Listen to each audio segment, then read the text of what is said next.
Dan Illman, Matt Bernier, race number 5 at Santa Anita on Saturday is the Grade 1 Gamely Stakes at 1 1/8 miles on the turf for fillies and mares.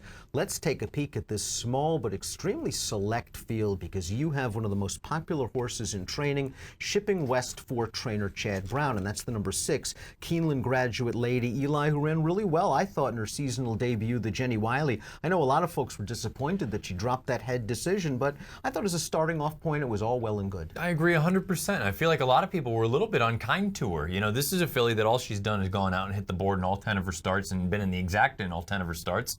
7 of them wins. I also looked at the Jenny Wiley and thought, I know it's a Grade 1. Off the layoff at 1 1/16, I still think, even in this race at 1 1/8 miles, I still think she wants more. I think she's a true 10 furlong horse.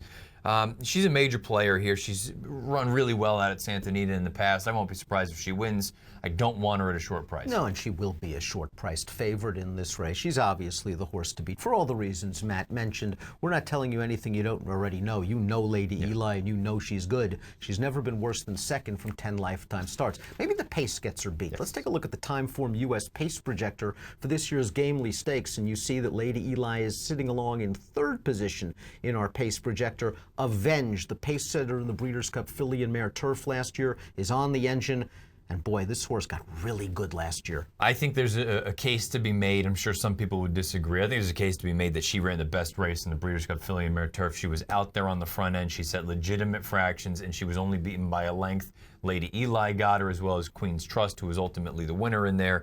The layoff is a little bit of a concern, you know, more than 6 months at this point. Guess what? Richard Mandel has done this very well in the past 3 years, particularly 180-plus layoff, graded stakes, 3 for 6, 471 ROI. He did it twice with Bala Bali, the horse you scored out on a similar sort of layoff like this.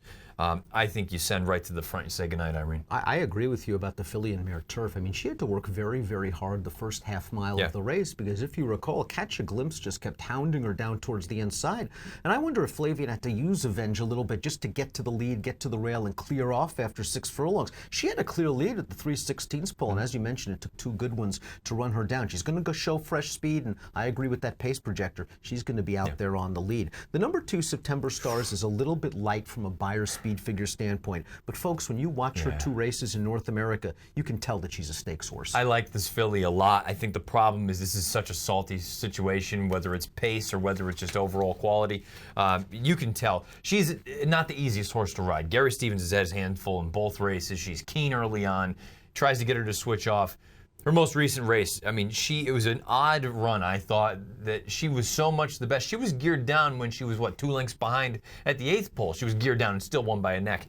She's really, really talented. I picked her 3rd in here. I don't know that she's good enough to win just yet, but I do think down the road she's going to be a player. The good year for Roses has really gotten good for trainer Richard Baltus. She won her first 3 starts for Baltus, including the Grade 2 Santa Ana Stakes over this course and distance back on March the 12th. And I thought she ran really, really well to win the Santa Ana. She was not embarrassed when finishing behind Lady Eli in the Jenny Wiley. I think she needs to probably run the race of her career, but we know she likes it at Santa Anita, and you know, she's 2 lengths behind Lady Eli in the Jenny Wiley. Maybe getting back over here can help her turn the tables at a price. I think getting back home helps. She just, for me, is the kind of filly, I think she wants more ground. I think she's best at 1.25 miles, 1.5 miles. She's good. She has a chance. I don't think she's as good as the top 2. Mocott ran well for Baltus last time out in the Grade 2 Royal Heroine. They tried to work out an in-out trip. She was very wide, but she was also very late to change leads.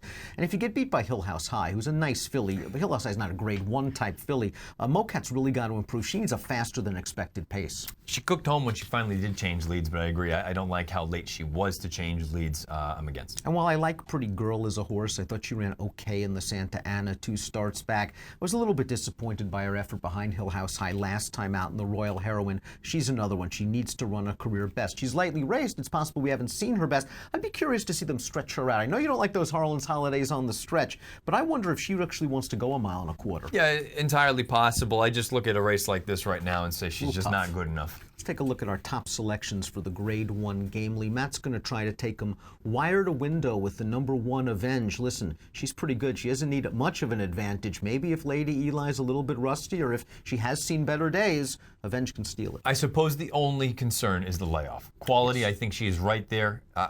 Maybe the layoff is going to catch her, but I have to be honest. Just the pace scenario, I think that tactical advantage is too much for Lady Eli to overcome. 1-6-2 for Matt, and I'm going to only use 2 in multiple races. race wagers, and they're the two favorites. The 6 Lady Eli, the 1 Avenge in the Grade 1 Gamely. It's race number 5 at the Great Race Place on Saturday, and it has an approximate post time of 3 o'clock Pacific.